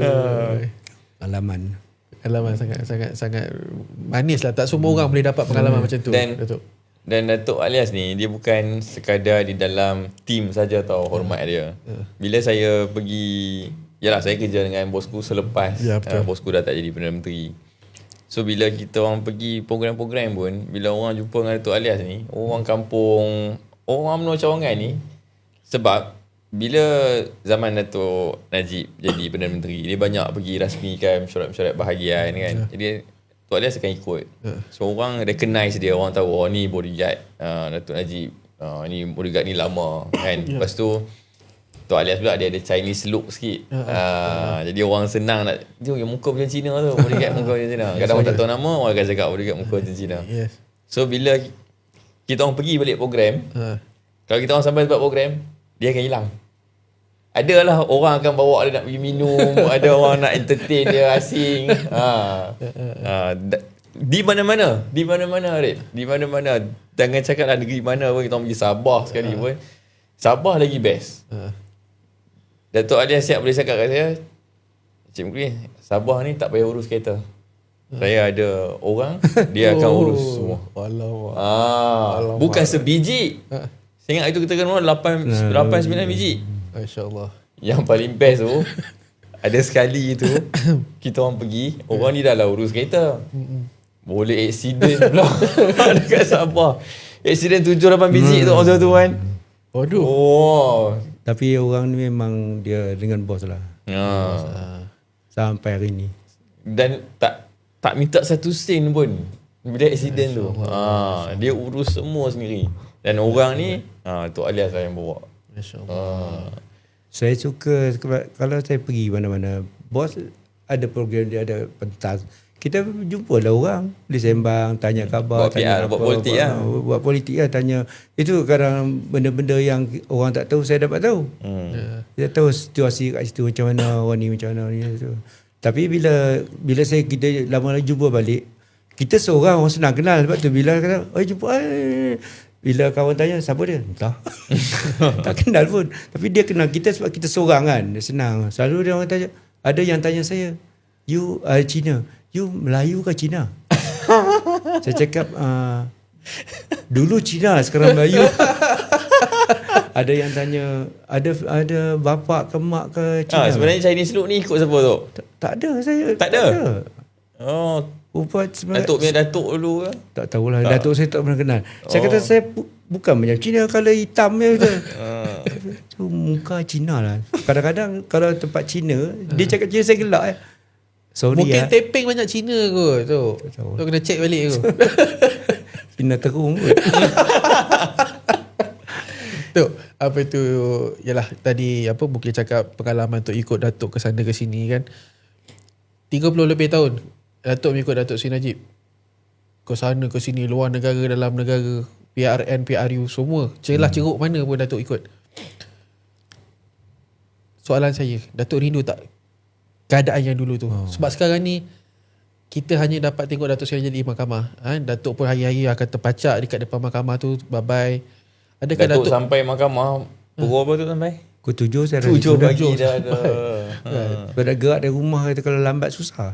Jam. Jadi macam mana tu? Adakah Datuk merindui suasana ataupun pengalaman sewaktu bersama dengan Datuk Sajid di luar dulu?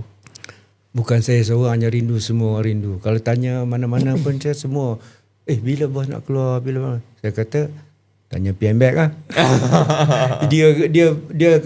dia kerajaan kan. Kita tak boleh jawab lah kalau tanya PMBag. Memang kita rindu zaman tu. Kita suka, kita boleh jumpa orang, kita boleh ini. Itu lah yang best, yang bos buat. Pergi sana, pergi sini, jumpa orang. Dulu tu Datuk bangun pagi, dah tahu dah. Okay, nak menuju ke Langgar Duta ataupun Pavilion. Ataupun bangun pagi, nak pergi Johor, nak pergi Penang, nak pergi Perlis, nak pergi Kedah. Dah tahu dah kan. And you will be with bosku ni daripada pagi sampailah ke malam.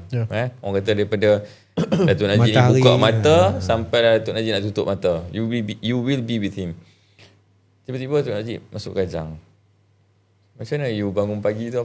How do you feel masa-masa ni tu?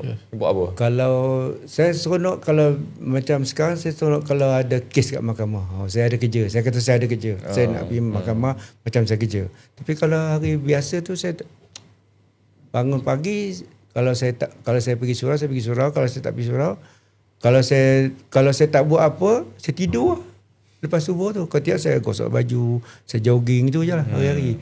Tapi yang tak boleh buat, macam orang tanya saya, kau tak pergi Kajang jumpa bos? Saya tak sampai hati nak pergi, saya kata. Kalau saya pergi, dari dulu saya pergi, saya ikut dia, saya akan hantar dia ke rumah dia, baru saya balik ke rumah saya. Ni kalau saya pergi Kajang, saya jumpa dia, boleh saya sembang, lepas tu saya balik rumah saya, dia dekat situ. Kalau saya ikut, saya balik sampai rumah dia balik, saya nak, saya tak sampai hati, saya tak boleh tengok dia kalau macam tu. Dari dulu saya, bila last saya hantar dia kat rumah, baru saya balik rumah saya. Betul. Kan? Betul. Dia masuk rumah dia nak tidur, baru saya balik. Kalau saya pergi Kajang, saya tinggal dia kat situ, tak boleh. Tak sampai, saya tak sampai hati. Sebab saya. Sampai macam tu. Ya, betul. Sampai macam tu tau. Lepas tu orang tanya saya tak pernah pergi. Saya jumpa dia kat mahkamah. Okay. Jumpa kat mahkamah pun bukan kata jumpa nak pergi duduk sembang. Betul. Tak ada. Macam tadi macam saya cakap tadi, tak jumpa pun nak minta kebenaran dengan ADC, minta 2 minit. Saya beritahu dengan ADC, saya beritahu dengan nanti tuan beritahu dengan pegawai penjara tu, saya jumpa sakit dia halau saya pula. 35 tahun ikut macam tu punya attitude. Ada orang yang bodoh 3 tahun kenal pun Hilang. Soalan hilang. Betul. Jika ditakdirkan bosku kembali bersama kita di luar ni dan kembali menjelajah satu Malaysia, berkempen atau dan sebagainya, Datuk rasa nak ikut lagi tak? Masih ada kekuatan? Tak akan tinggal. Saya akan follow dia. Sampailah kata kalau saya siapa mati dululah. Kalau saya mati dulu kan tinggallah, habislah situ je lah. Sebab apa saya tanya soalan ni? Sebab Datuk Alias ni, dia punya stamina berjalan dia tu, saya sangat kagum. Laju. Betul. Saya pernah kena tinggal sekali dengan dia. Habis ada saya tengok program kat mana di PMTC. Masa tu nak pergi makan. Dia kata, okey lah, dia parking ujung. Kat mana, dekat celah mana tak tahu. Dia kata, okey lah, saya follow. Saya jalan dengan dia. Tiba-tiba dah hilang. saya tak pergi. Dia kata tak jumpa dia pergi ke mana. Dia kalau tak jalan laju dengan bos ni, kita tinggal sebab dia laju. Masa saya seorang dulu, kalau kita naik kapal terbang, saya kena serah pistol. Okay. Saya kena pergi balai yang cek singgah pistol, dia laju. Saya cepat kejar cepat, borang tu biasa kita dah call suruh diisi ya. Saya sampai, saya serah, keluar, kejar dia pula. Dia menono je pergi seorang. Kalau kita tergigit mampu lah, tak ikut lah. Terpaksa laju. Datuk tahun ni berapa umur? Saya tahun 68. 68, max slow sikit. 2026 berapa? 68. 68. This year 68. 68 tak merokok, tak pernah merokok. Betul-betul Di Terengganu Membazir. Di Terengganu ada satu event kita orang pergi di Terengganu. Lepas satu event ni, dia orang bawa bosku naik kereta kuda tau. Nak pergi ke satu tempat lagi lah. Saya ingat adalah 500 meter kot. Okay. Lepas tu kita tak ada transport masa tu. Dia jogging dengan saya, Red. Saya jogging ni tak pelik lah. Datuk dia jogging sebelah saya. Itu. Kita orang sampai berpuluh-puluh kicap-kicap. Saya pula macam, Jalan okey, boleh. Boleh, steady. Saya saksi dia berlaju dia tu memang. Boleh main badminton lagi. Alhamdulillah Tuhan bagi. Macam mana tadi brother cerita, dia jalan laju, macam tu juga dia bawa kereta. Dia kalau start kereta, dia tak ada pandai-pandai enjin. Dia start, hilang. Saya pernah itu berjanji dengan dia nak balik daripada Kuantan Pekan nak ke KL. Saya tunggu kat mesej daripada dia bila dia nak gerak, sebab dia kata ada program. Tahu-tahu dah sampai KL dulu. Dia tinggal saya kat Kuantan. Cik Alias ni, Datuk Alias punya penangan dia. Tak nak harap dia sebab dia tak tahu balik pukul apa. Saya patutnya saya habis rumah Datuk Anda tu, saya balik lah. Dia orang ajak pergi open lagi kat Pekan, patah balik kat Pekan. Boleh sampai masuk makan, jumpa semua orang dah. Lepas tu, ni lambat ni. Paling baru ni Datuk Syekh. Saya follow dia dari program Ceni Hari Raya tu. Follow, saya kata, Tok saya ikutlah, saya ada kawan. Sampai kat Temeloh punya R&R, dia suruh saya pergi dulu. Bukan Temeloh, dekat Maran. Dia suruh saya pergi. Dia pakai Camry, saya tahu lah Camry. Saya pakai Honda City je. Dia ingat Honda City tak laju lah. Sebedal terus sampai saya sampai rumah lah. Dah sampai Equine tu, dia telefon. Lia, awak kat mana? Saya dah sampai rumah tu. Lah, laju sangat. Saya nak ajak minum dulu. Tapi saya tak nak cakap dah. Datuk ingat kata saya tak laju. Mata tu masih okey Okey, alhamdulillah. je. Tuhan bagi. Tak pakai spek langsung. Tak. Alhamdulillah. Membaca pun tak pakai spek. Alhamdulillah. Tuhan bagi saya sihat. Alhamdulillah. Syukur sangat. Betul. Ada petua makan apa ke? Apa yang ada orang bagi makan ya. Kalau tidur sebilik dengan Datuk Alias pun, dia tak berdengkur. Masya-Allah. Tanyalah orang berpengalaman. Cuma satu je. Kena bangun awal sebab dia bangun awal. Sebab kalau tidur, kalau kita share bilik kan, saya nak mandi dulu. Kalau dia masuk dulu kan takut dia jenis lambat mampu ibu. Hidup Cik Lian memang sentiasa laju je sebab dia lah biasa dengan Datuk Seri Najib. Jadi ada rasa macam tertekan ni laju ni laju. Ada rasa perasaan macam tu? Alhamdulillah setakat ni tak ada. Tak ada. Saya nak sebab tu saya kadang-kadang susah janji dengan orang. Orang janji macam kita pergi pekan lah, janji 4-5 orang pergi. Lepas ni dah aku ada mak mentua sakit perut lah, itu lah aku belah mampu kau lah. Tapi seorang kan, dia seorang mampu kau. Saya tak suka janji sebab tu saya kalau janji saya cukup. Kalau kata pukul 11, sebelum pukul 11 saya dah ada lah. Saya tak nak orang tu macam Datuk kalau dia ada orang besar lagi, dia macam kalau dia pergi negeri ada menteri besar kan, dia tak nak menteri besar tunggu dia lama. Dia cepat. Jangan sampai dia orang tunggu kita lama. Punctuality tu lah. Kita ni baru lepas bulan Syawal tu bila raya ni sinonimnya kita akan pakai sampin lah kan. Datuk rindu ke tak nak pakaikan sampin dekat bosku? Ya. Itulah yang raya lepas saya tolong pakaikan Datuk Jaja dekat rumah. Saya kata saya ingat saya pasang untuk daddy je. Sebab pertama kali saya pakaikan dia dulu saya pun takut tu. Dia macam ni. Kita peluk pinggang dia kan. Macam perasaan dia. Tapi dia pandai, dia gulung dia pandai. Itu yang best. Kita bela set cantik belakang semua. Dan bunga jangan terbalik. Itu cukup pantang. Betul. Dia tak nampak. Orang nampak. Yang paling saya takut kalau Datin tengok. Datin tengok hamuk mampu kita. Dia biar bunga ke atas. Kalau bunga macam ni, jangan bagi macam ni. Baru ni pun ada satu wedding tu. Datuk tegur. Saya pun kena tegur. Ni bunga terbalik. Kita pun tak tahu. Kita pun tak tahu. Kan? Dia sensitif dia. Tapi dia tak betulkan pula untuk kita. Bukan level lah. Dia bukan level lah. Dia tegur je. Banyak menteri saya tegur. Kalau takut dia tukar. Saya tok samping terbalik. Bunga terbalik. Bunga patut elok macam ni, kau jadi macam ni. Dan bosku dia particular kalau bawah tu jangan lidah tu terlebih. Dia tak nak ada lidah. I see. Macam ni, tak nak. Dia nak sama. Seronok lah. Tok, cerita pasal raya ni. Selain pada samping tadi pengalaman, apa juadah kegemaran Datuk Seri Najib ni bila time raya? Apa dia suka lemang ke, ketupat ke, lodeh ke? Lemang dia memang minat lemang. Tu makanan kegemaran dia bila raya lah. Antara makanan kegemaran dia lemang. Lemang dengan makan dengan rendang. Apa tu? Rendang lah. Itu kalau memang dulu masa arwah bapa Datin ada, memang dia orang masak hari raya. Masak kat Seremban tu bawa balik. Lepas tu yang orang bagi ni macam-macam juga.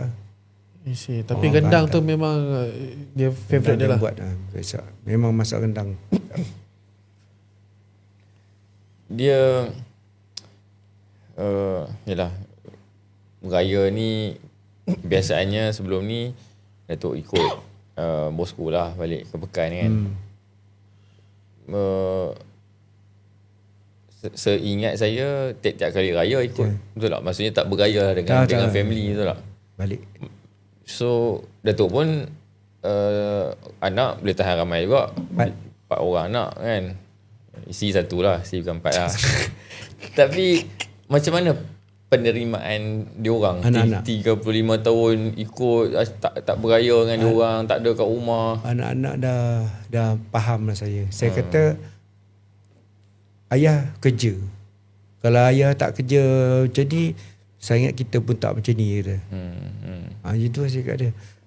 Habis kerja, kita family. Sebab tu masa dulu tiap-tiap tahun saya akan bawa dia orang pergi cuti. Tapi dalam negara je lah. Melaka, Penang, Langkawi. 4 hari, 4 malam tu saya akan bawa dia. Just to gather, duduk sekali. Di Pekan ada setahun tu. Masa tu bos masih ni, saya bawa dia orang tidur kat hotel sebelah. Oh apa? Angkasa. Tidur kat situ. Happy lah dia orang. Beraya kat rumah bos. Bergambar semua tu. Seri kenangan. Seri kenangan. Bergambar semua.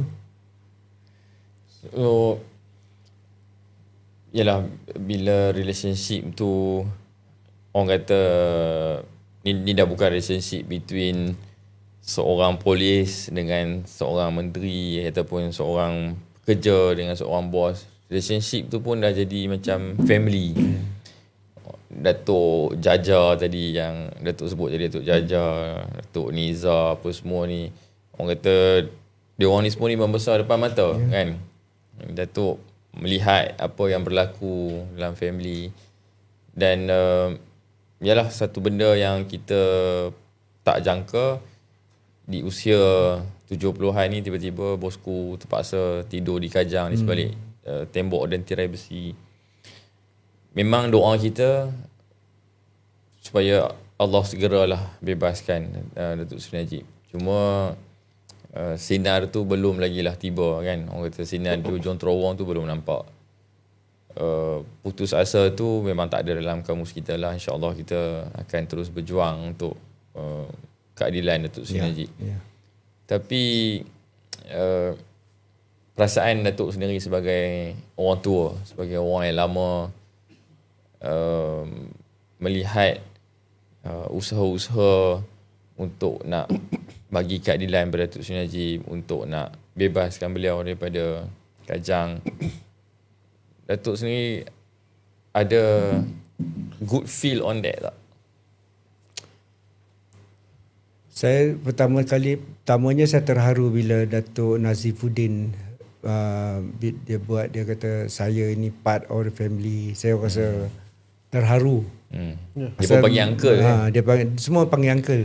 Dia orang kecil-kecil sekolah saya dah tengok dia orang, bawa dia orang, macam dia kata nak jumpa daddy, dia akan cari saya dulu. Betul pun.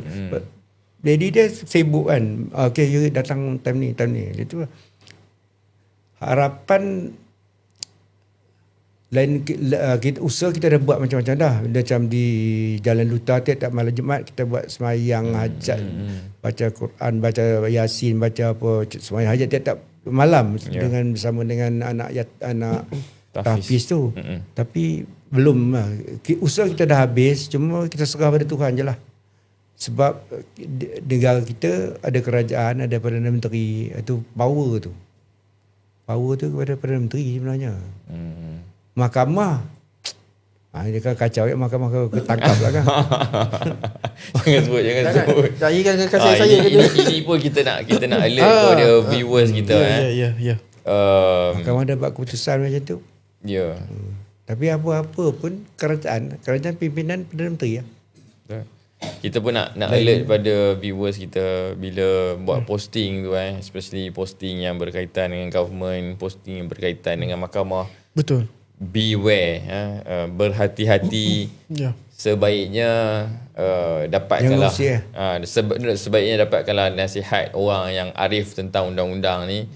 Sebab takut kadang-kadang tersilap cakap ke kan, dan benda tu boleh membawa kepada keadaan yang negatif seperti yang terbaru ni. Saya tengok ada seorang tu nama dia apa? Idris Berapa umur dia? Dia pesara lah. Pesara. Maksudnya 60 lebih lah. Dia membuat satu posting di Facebook. Posting dia tu ada berkait dengan mahkamah. Dan even though posting tu waktu tahun 2025, tapi tahun ni dia kena charge kerana menghina mahkamah. Kerana buat posting tu. Kadang-kadang ialah orang tua mungkin dia terbuai emosi. Dia rasa dia nak express kan apa yang dia rasa kan. Tapi benda tu tidak membataskan dia daripada undang-undang. Betul. Saya juga sebab ialah saya pun banyak menulis tentang mahkamah. Jadi saya sendiri pun mengambil pendekatan menulis dalam keadaan yang sangat Berhemah. cermat, berhemah. Sebab saya tak nak benda ni akan menjadi satu jadi trigger pada orang untuk memberi komen-komen yang negatif. Betul. Kalau orang komen negatif pun yang kalau buat posting tu yang kena tanggungjawab. Jadi saya pun kita tak boleh kawal netizen punya komen macam mana. Walaupun kadang saya tulis sangat cermat, sangat cuba tidak untuk menghala ke orang, menghina hakim ataupun perjalanan kes tu. Tetapi komen-komen yang saya dapat pun dia memang akan memberi ekspresi yang sangat marah lah. Kadang-kadang ada yang terlajak juga kata kan. Jadi saya kadang nasihat juga dalam komen. jangan komen macam ni, jangan fitnah ke apa, sebab ia akan membahayakan juga saya sebagai penulis dan juga dia yang memberi komen. Bukan dulu boleh ke? Kebebasan dulu, bersuara. Kebebasan bersuara yang dilaung-laungkan dulu tu. Hak asasi manusia, kebebasan bersuara, bila turn dia tak apa? Jangan kongsi. Tak betul jangan kongsi. Tak pasti jangan Tak pasti jangan kongsi. Dulu dia pasti semua kot. Cik Lia jangan lebih first and last pasal. Jadi viral Jadi lain pula. lain. Apa, saya rasa di podcast kita minggu ni lebih very relax lah. Very santai. Dan saya rasa ni podcast paling fun lah kot. Betul. Sebab satu joke-joke Datuk Alias ni. Betul. Saya pula bila saya berhadapan dengan Datuk Alias ni, bila dia bercakap tu, saya automatik dia macam flashback balik tau, apa yang jadi sebelum-sebelum ni yang saya tak boleh nak express kan kat sini kan. Macam yang saya cerita pasal lagi je lah. Kejap lagi kita cerita. Kalau ada viewers nak tahu kena datang mahkamah. Cerita tu memang lawak lah. Memang orang kata punchline dia tu memang berdekah-dekah lah kan. Tadi kita punya admin pun dah bagi signal kat kita. Kita dah bersiaran lebih kurang berapa? 1 jam 20 minit. 30 minit. 1 jam 30 minit. Terima kasih. Dan kita nak war-warkan juga kat sini kepada viewers yang mungkin terlewat sikit bersama dengan kita. Kita nak persilakan penonton kita kalau nak tengok balik podcast ni full episode, boleh nanti pergi ke Rumah Merah. Kita akan upload di podcast Apa Cerita Bosku. Di dalam TikTok pun kita ada satu akaun podcast Apa Cerita Bosku, tapi kat situ kita akan ambil short footage je lah, short video kita akan upload kat situ. Because TikTok ni dia tak boleh video yang terlalu panjang. Dan kita juga ada di Rumah Biru, boleh juga tengok siaran ulangan dekat situ. Dia akan automatic upload sekejap je lagi lepas kita tamat podcast pada malam ni. Dan saya juga nak ucapkan terima kasih malam ni yang bagi like. Ada 118,900 yang bagi like kat Datuk Alias malam ni. Berapa? 1,000? 119,000 yang bagi like dekat Datuk Alias malam ni. Bukan kaleng-kaleng, bukan biasa-biasa ni. Betul. Sebelum kita ada question. Ada. Mesti ada. Sebelum kita sampai ke part tu, sebelum Datuk Alias memberi ayat-ayat terakhir beliau, saya ada satu soalan, bukan soalan lah, saya nak minta Datuk untuk bagi kata-kata semangat sikit kepada orang yang merindui Bosku ni, dan bagaimana Datuk boleh motivate orang untuk menjadi setia tu. Macam mana dia nak setia ni berpunca dari hati je tu. Hati kita ke mana? Punca dari hati untuk setia ni. Jadi kalau kau cakap biasa, kalau biasa tu tak jadi lah. Berpunca dari hati. Hati mau bersih lah kata. Hati mau bersih. Kalau apa yang kita dapat, apa yang kita buat, apa yang kita ni lah. Semua dari Allah lah. Tapi kata-kata semangat sikit tu untuk penyokong-penyokong Bosku ni. Teruskan berdoa. untuk bos. Given? Bos dulu, kini dan selamanya lah. Bosku. InsyaAllah, Masya Allah. Alhamdulillah. Ada apa-apa lain yang Encik Dah nak sampaikan kepada sesiapa? Sebagai penutup, saya nak ucap terima kasih ya. Terima kasih kepada Duli Yang Maha Mulia Tuanku Sultan Pahang, Ya. yang junjung kurnia Tuanku atas kurniaan kepada Patik Pingat Darjah Indra Mahkota Pahang di IMP, atas keprihatinan Tuanku selama, bukan memandang pangkat, harta apa semua, tapi mungkin kurniaan ini Tuanku tengok saya bekerja dengan orang Pahang, ikut orang besar istana Pahang, ikut Timbalan Perdana Menteri, mungkin itu penilaian dia. Terima kasih Tuanku, junjung kasih Tuanku, junjung kurnia Tuanku. Satu lagi, saya tumpang tuah kepada legasi Tun Razak. Masya Dia Allah. orang lah yang ni daripada Datuk bosku yang saya ikut dan family. Last sekali, terima kasih juga kepada Kerajaan Negeri Pahang bawah pimpinan Tok Wan yang Rosli. sedikit sebanyak akan terlibat sama dalam penganugeraan pingat ini kepada saya. Terima kasih. Terima kasih juga kita sebelum kita terima kasih, kita ada satu lagi. Oh, ada satu kita ada kita ada rapid question. Rapid question ni dia ada berapa soalan ni? Ada 5. 5 soalan. Tapi Datuk jawab spontan. Jangan fikir Tapi itu memang pakar spontan. takut kita kena main Takut lagi. kita kena main. Soalan yang tak susah nak jawab, susah. Tak. Soalan Biasa senang, je. soalan fun-fun je tu. Ya, kini. Boleh kita mulakan sekarang? Okey. Min? Okey. Okay, soalan pertama tu, ni soalan biasa saja. Idola Atuk dalam politik. Datuk Sri Najib. Makanan kegemaran. Saya Ya. ikan kari. Oh, bukan ikan patin walaupun dah lama berpekan. Ikan kari dan ikan patin lah. Ikan patin. Sukan kegemaran Datuk. Badminton. Satu perkataan tentang UMNO. Bangkitlah UMNO agar kita berkuasa kembali. Soalan terakhir. Satu perkataan untuk menggambarkan Datuk Seri Najib. Bosku. Bosku. Okey. Itu saja. InsyaAllah. InsyaAllah. Alhamdulillah. Kita bersiaran. Setianya Datuk alias kepada Datuk Seri Najib ni dia punya setia ni bukan setia kepada seorang pemimpin sahaja, bukan betul. setia kepada seorang bos sahaja. Dan beliau juga saya kira setia sebagai seorang suami. Betul. Sebab walaupun beliau sibuk ikut pergi sana pergi sini, tapi tak ada sangkut dengan siapa-siapa.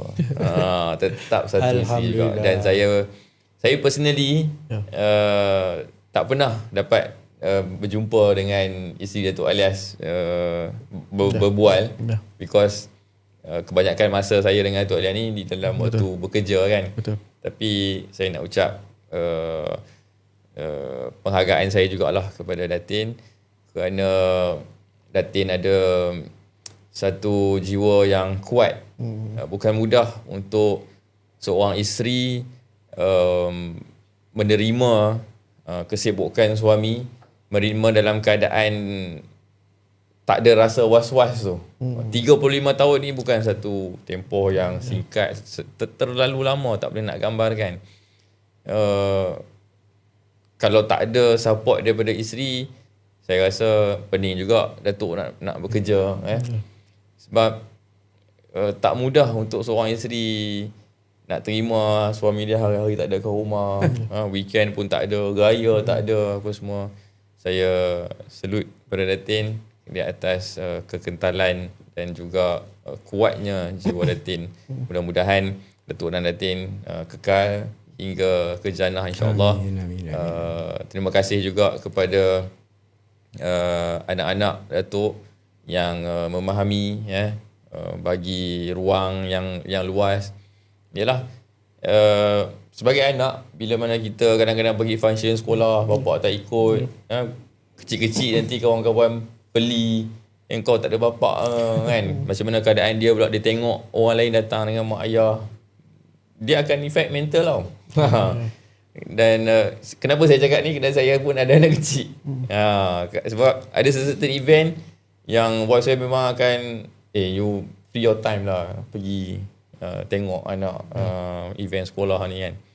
So saya pernah menjadi anak, saya jadi bapa. So saya dapat rasa lah hebatnya keluarga Datuk Alias ni meminjamkan jasad dan juga jiwa raganya yang kita boleh kata diserahkan sepenuhnya lah untuk Datuk Seri Najib. InsyaAllah. Terakhir daripada brother. Saya tak ada apa lagi brother. Semua saya nak ucapkan terima kasih kepada semua yang menonton pada malam ni.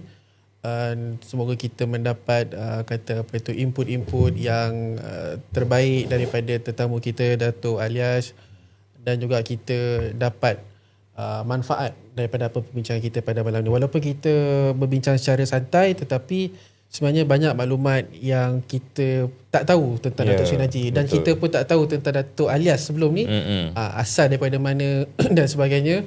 Hari ni kita tahu, dan semoga terus menyokong podcast Apa Cerita Bosku, dan kita akan berjumpa lagi minggu hadapan dengan tetamu yang lain. InsyaAllah kita akan update from time to time. Tadi saya announce 109,000 like, sekarang dah 131,700. Masya Allah, ramainya orang yang like dekat Datuk Alias kita ni Terima kasih kepada semua yang bersama dengan podcast Apa Cerita Bosku pada malam ini. InsyaAllah kita berjumpa lagi di episod yang akan datang. Selamat malam Malaysia. Assalamualaikum. Salam satu Malaysia.